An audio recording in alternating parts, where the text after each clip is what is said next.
you know what happens is we fail. We fail a whole lot. To put the numbers to this is crazy, all right? Let me show you the numbers behind what I'm talking about here. Look at this. And this is throughout the whole country, right? I have coached people throughout the whole country. I've looked at all the numbers. I've looked at the numbers of our business. And this is something that you really can sink your teeth into. All right, this is a lot of data boiled down into a very, very simple little presentation here. All right, 200 contacts. 200 contacts.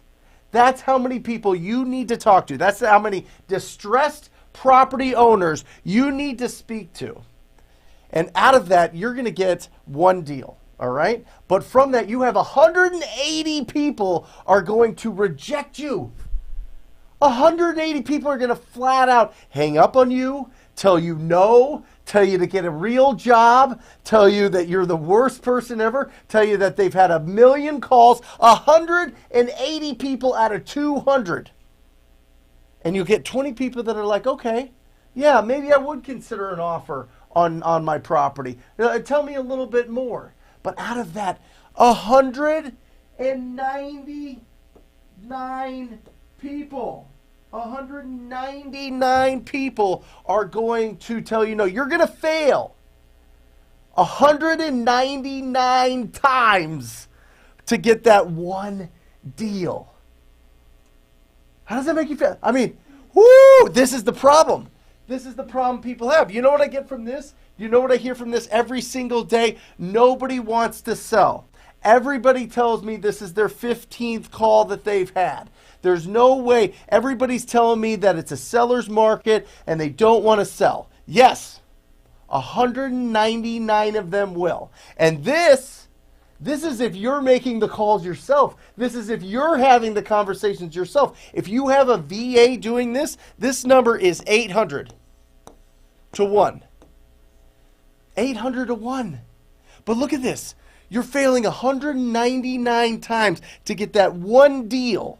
And on the average used to be about $10,000. Now the average is $15,000 a deal. This takes you 20 hours to be able to do one deal. All right? But let's look at this, because this is the mindset that we're talking about. This is the growth depends on activity right here. This is what happens. There's 4 levels of failure. And this is what the superstars understand. This is the people that are actually doing an incredible amount of business understand. All right?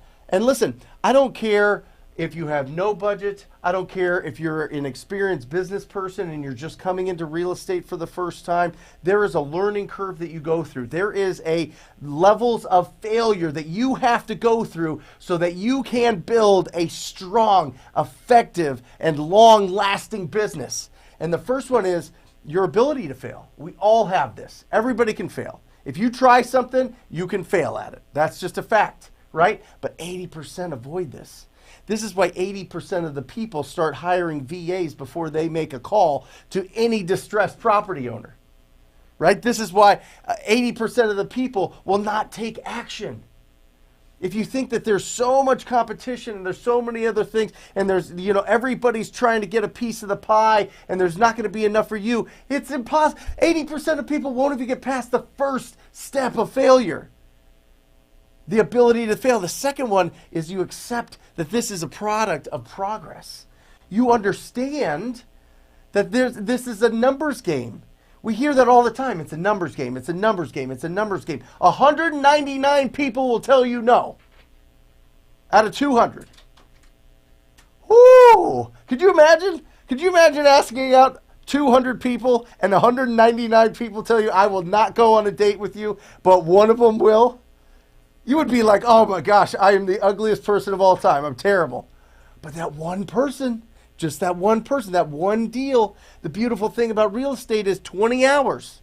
20 hours, 200 contacts, $15,000. That's what it is. Isn't that incredible? That is the product of progress. That's the second part. And then, if you really want to take it to the next level, you go faster. and you go more, and you go harder and harder and harder. It is all about activity. Growth depends on activity. Oh, are you feeling this? Oh, I love this. So if you want to fail faster.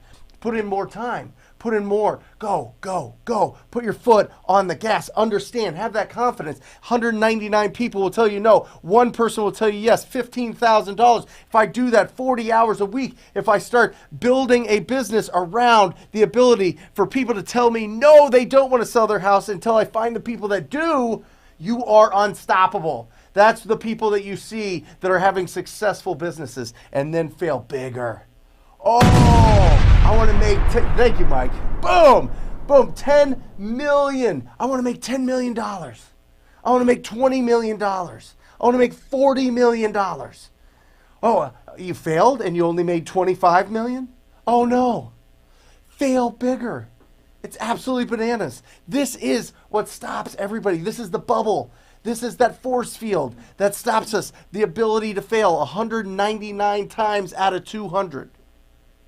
And then the beautiful thing is, what happens is, you start making some money. You start making that $15,000 a deal. You start increasing your amount of deals. All of a sudden, you're going to start actually making a lot of money. And then you have a choice. Because here's the trap. You know what the trap of making a lot of money is? That's why we put this. The title of the show is to create wealth, not just money. Wealth, long-lasting, financial security, financial freedom, right?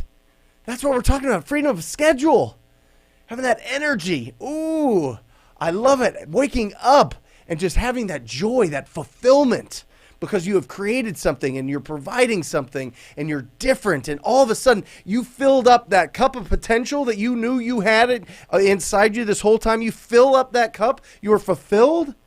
Oh, that's fantastic. But you know what the trap is with making a lot of money? The trap is, and this is from 1955. This is the Parkinson's Law. All right, Northcote, Parkinson's. That's a great name, Northcote.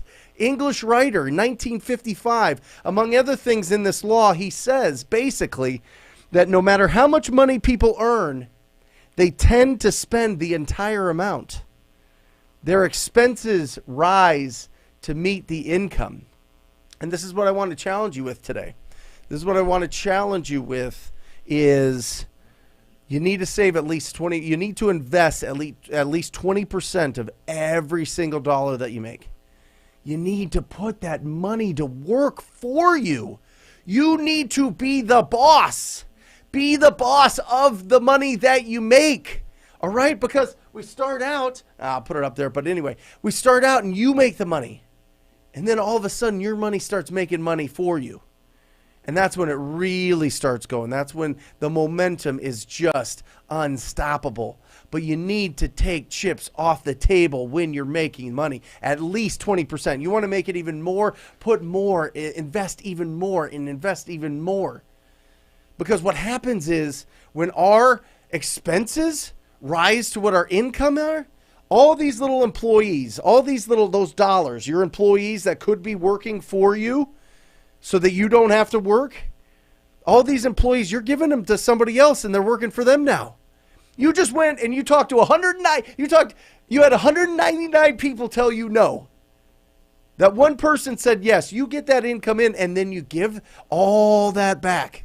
You give it all that back. You're not investing it. You need to invest it for long-term wealth, baby. That is what it is about.